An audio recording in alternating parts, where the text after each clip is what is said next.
दोस्तों हम लोग पढ़ेंगे समांतर प्लेट संधारित्र की धारिता के लिए सूत्र का निगमन तथा धारिता को किस प्रकार बढ़ाया जा सकता है। दोस्तों बहुत इम्पोर्टेंट ये आपका डेरिवेशन है फिजिक्स का। धारिता की फिजिक्स का जो आपका है ये बहुत ज़्यादा ही इम्पोर्टेंट है, क्योंकि ये आपको देखा जाए तो ये लगातार ही पूछता है डेरिवेशन, क्योंकि इसमें धारिता का ये डेरिवेशन है बहुत इम्पोर्टेंट है। ये क्वेश्चन जरूर आता है। पिछला 2020 में देखे थे, 2020 का जो अभी पेपर हुआ था बोर्ड का, उसमें भी आया था कि समांतर प्लेट संधारित्र की धारिता के लिए सूत्र का निगमन कीजिए तथा धारिता को किस प्रकार बढ़ाया जा सकता है। ठीक है, तो हम आज शुरू करेंगे कि समांतर प्लेट संधारित्र की धारिता के लिए सूत्र का निगमन तथा धारिता को किस प्रकार बढ़ाया जा सकता है। सबसे पहले हम लोग जान लेते हैं समांतर प्लेट संधारित्र क्या होता है।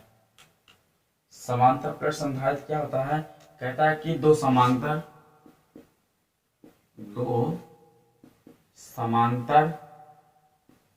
धातु की प्लेटें, कि दो समांतर धातु की प्लेटें जिनके बीच कोई कह रहा है कि वैद्युत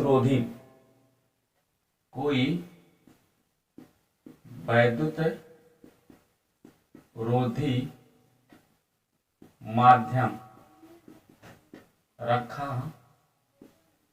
जाए या माध्यम रखा हो उसे समांतर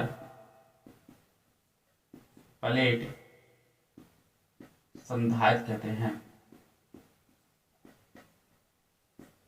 ठीक, समझ बात है कि दो समतल प्लेट होना चाहिए, दो समतल समांतर प्लेट होनी चाहिए, कि इनके बीच कोई एक वैद्युतरोधी माध्यम, जैसे मान लेते हैं वैद्युतरोधी के परावर्तांक है, और इस वैद्युतरोधी माध्यम में भी मान लेते हैं तो हो सकता है हमारा कांच या मोम, कुछ भी हो सकता है। ये वैद्युतरोधी माध्यम है। ठीक है, अब इसके बाद तो हम लोग इसकी परिभाषा क्लियर कर लिए। ठीक है, लेकिन अब बात आता है सूत्र का निगमन कैसे किया जाता है। सूत्र का निगमन करने के लिए क्या करते हैं, ये फिगर आपके सामने बनाया गया है। एक संधारित्र की धारिता है, इस प्लेट, इसको हम लोग समझ लेते हैं। कह रहा कि माना, ध्यान दीजिएगा कि माना P1 P2 दो समांतर प्लेट है। माना कि पॉइंट बनता है, माना P1 व P2 दो समांतर प्लेट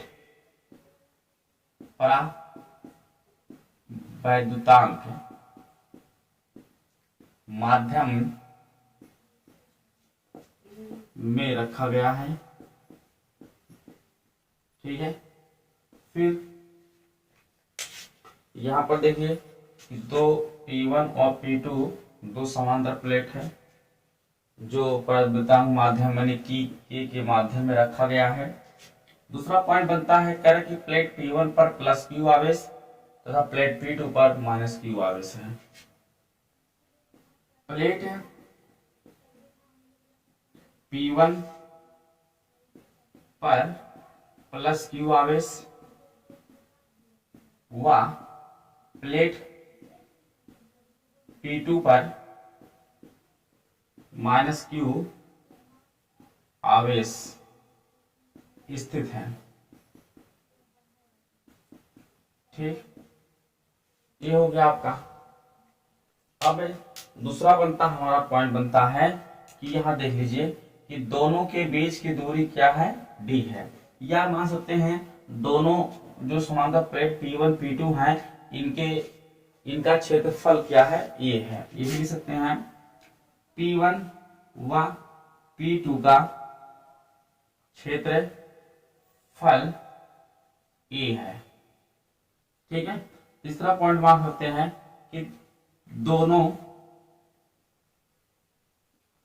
प्लेटों के बीच की दूरी स्मॉल डी है।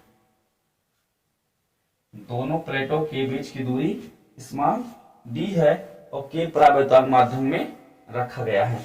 ठीक है, अब कह रहा कि यहां से समझ लीजिए, लिखना नहीं है। कह रहा कि P2 प्लेट को पृथ्वी से आवेशित करते हैं, जोड़ देते हैं आवेशन क्रिया, तथा P1 प्लेट को किसी आवेशन क्रिया से जोड़ देते हैं।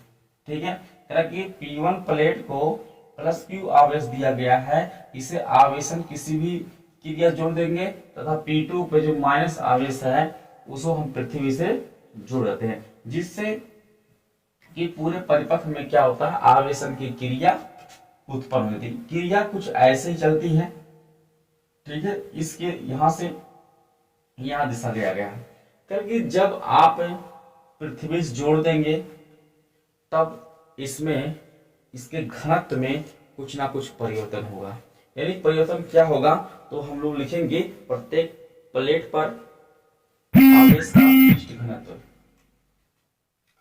यानी प्रत्येक प्लेट पर आवेश का पृष्ठ घनत्व। तो आप लोग समझ लीजिए, यदि समझ गए होंगे तो इसको हम मिटा देते हैं।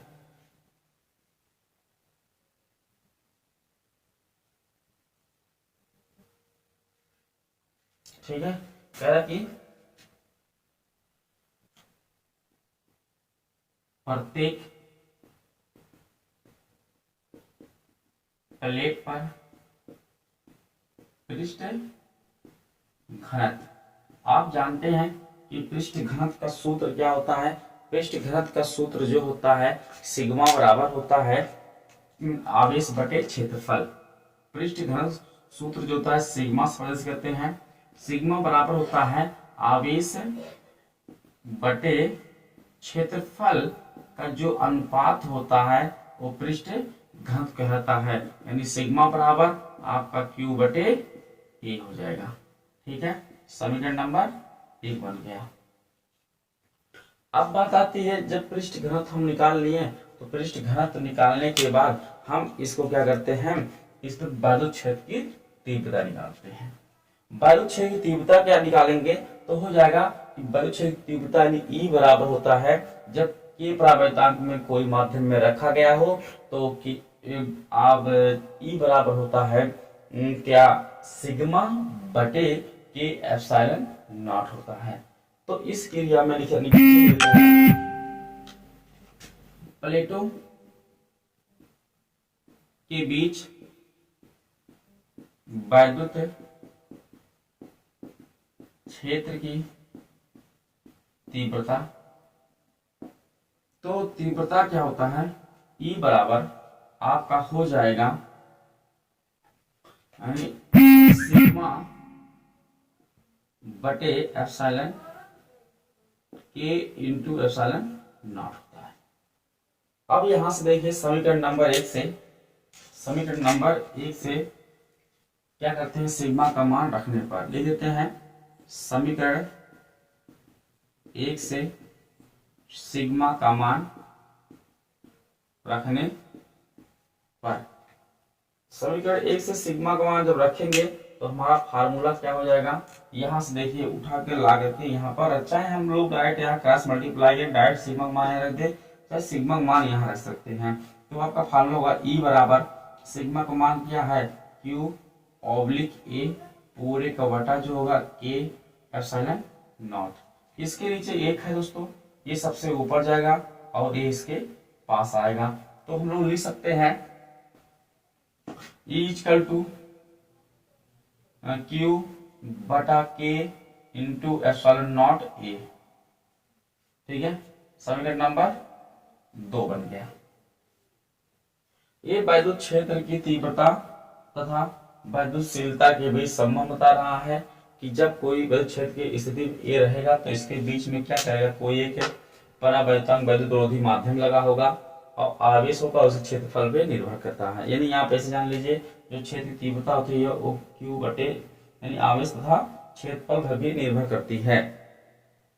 अब कह रहा है कि जब क्षेत्र की तीव्रता E होगा, जब क्षेत्र की तीव्रता काम करेगा तो दोनों प्लेटों के बीच में क्या होगा, विभवांतर भी काम करेगा, यानी V विभवांतर भी कार्य करेगा, क्योंकि जब छेद की तीव्रता किसी प्लेट पर लगाई जाएगी तो उसके विभवांतर में क्या होगा, परिवर्तन होगा।